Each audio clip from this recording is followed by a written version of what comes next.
which adopted the Corinth Act, and then the Second Continental Congress decided that an army should be raised, and Washington was named commander. So they were just like, alright, so the first one they're like, okay, we're gonna try and solve this peacefully. Then the second time they were like, screw this, we're gonna get our own army. And Washington, you're so awesome, and you just have all these skills, and you're just tough. You're in charge of this army, and you're gonna be the one in charge to free us from these horrible Brits, because they're horrible. And then came the Declaration of Independence, which is how we became independent from Britain. And Thomas Jefferson, drafted it and wrote it in 1776, and it proclaimed all the rights of the Americans, but not all of them, because the Bill of Rights wasn't in there. And then came the Articles of Confederation, which is the first thing we tried to do, which was basically, we were scared of, having another monarchy type thing, so we're like, hey, we're going to make the central government really, really, really weak, and the states powerful, but that was proven to be not such a great idea because of Shays' Rebellion, which is where people joined up with Daniel Slave in 1786, and they were like, hey, government, you're really weak, you couldn't contain us. And so they threw that out, and they had to get it back together and be like, hey, what are we going to do now? So the first thing that was proposed was the Virginia Plan, which was like, let's have a bicameral legislator, and we're going to have an executive branch, and we're going to have a judicial branch, and the national legislator. And then there came the New Jersey Plan, which was, hey, we should have one house with votes for, for all the states and stuff, and then we're also going to have, the Congress is going to be able to, like, raise money, like taxes, and do some stuff, and they're going to have some power.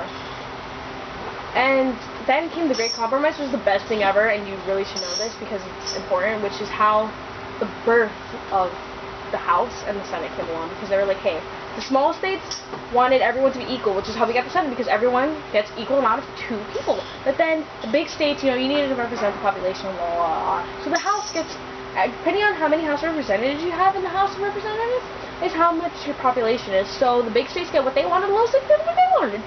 The Great Compromise! Duh! Great name, simple. Then came the 3/5 Compromise, which is completely different. It has all to do with the big states, like, hey, southern states were like, hey, we have all these slaves, and they kind of outnumber us, like 1,001, kind of like the ants outnumbered the grasshoppers in A Bug's Life, 1,001. And so they were like, hey, so each slave counts for 3/5 of a person. So that's how they got more representatives, because they had to include the slaves. And then came this thing called political, now we're going to get more into, like, nowadays terms, just regular government terms, like political culture, which is commonly shared attitudes, beliefs, core values, and how the government should work. So it's basically like, hey, I think the government should be like this, and I like this, and I like this kind of policy, and I like this kind of act, and this kind of amendment, and this kind of law. So do you? Oh my god, we belong to the same political cultural group. Oh, besties.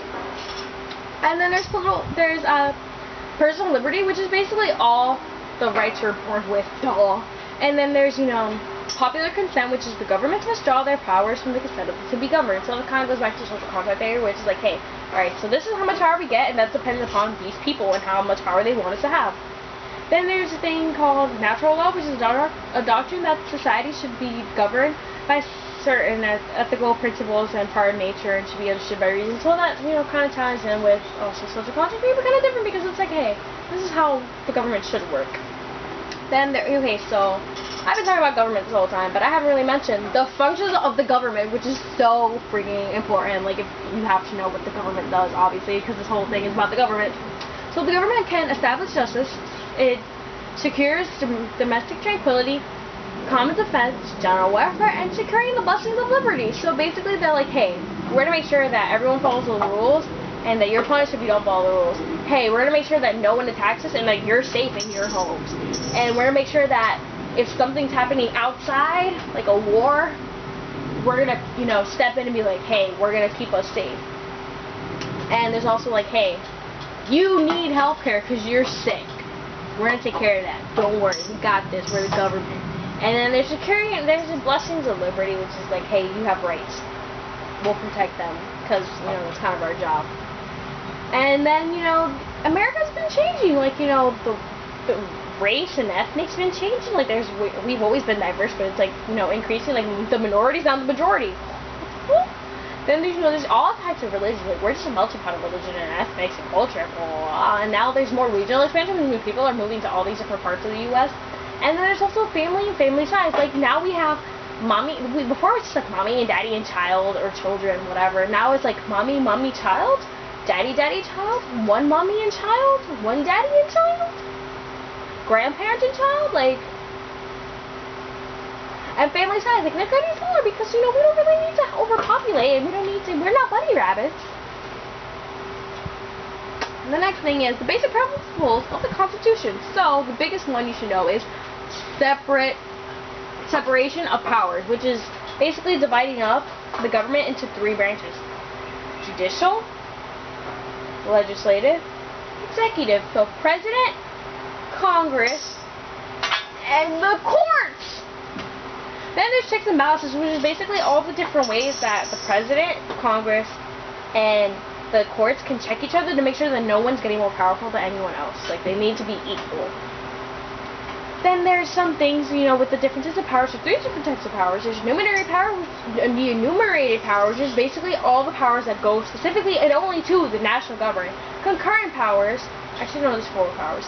Concurrent powers, which are shared powers between the state and local governments and the national government. Yay, sharing is caring. Then there's the implied powers, which is basically all the powers that aren't directly listed in the Constitution, but you can infer them. Like, they'll be like, hey, look, there's the elastic clause, that's the buffer clause, all that stuff.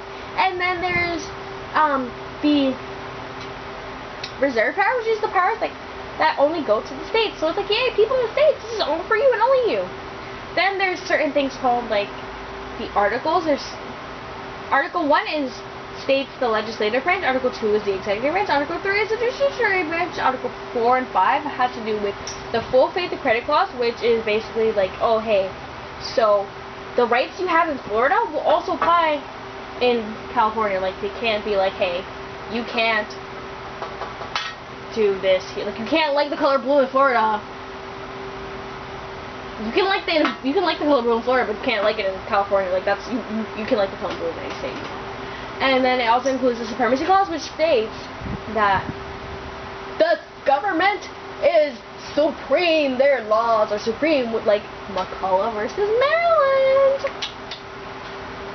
which is basically the court case, which is like, hey, I'm going to tax the national bank. And they're like, hey, you can't do that. Why not? Because we're supreme, and our laws are superior to your laws. Sorry, states. Then there's a necessary and proper clause, which basically says anything that's necessary or proper can be carried out through the enumerated powers of the government. So it's like, hey, this is kind of necessary, or it's kind of proper, and we can do this, even though it's not listed, we can do this. Then there's methods of amending the Constitution. So there's a 2/3 vote in Congress, 3/3 vote in legislature of states, a national convention called by Congress, and convention of 2/4 of the states. Those are all the ways that you can change the Constitution, basically. Then some very important court cases. I already stated McCulloch versus Maryland, Supreme Clause. Then there's also the very other important one, which is Marbury versus Madison, which is the whole thing like, hey, Marbury's like, I want my job as a court case, but it was kind of lame, bull. And they were like, hey, this established a review, because that means that the courts can review any court case that comes upon them, because they have the right to, and declare if the court case is constitutional or unconstitutional. Then there's Gibbons versus Ogden, congressional power to regulate interstate commerce. That was the whole, like, them trying to be like, hey, this river is mine, and they're like, no, it's not yours, we get to decide who does what. And then there's Barron versus Baltimore, which is a rule that the due process clause of the amendment didn't apply to the actions of the states, limited the Bill of Rights to the Congress alone.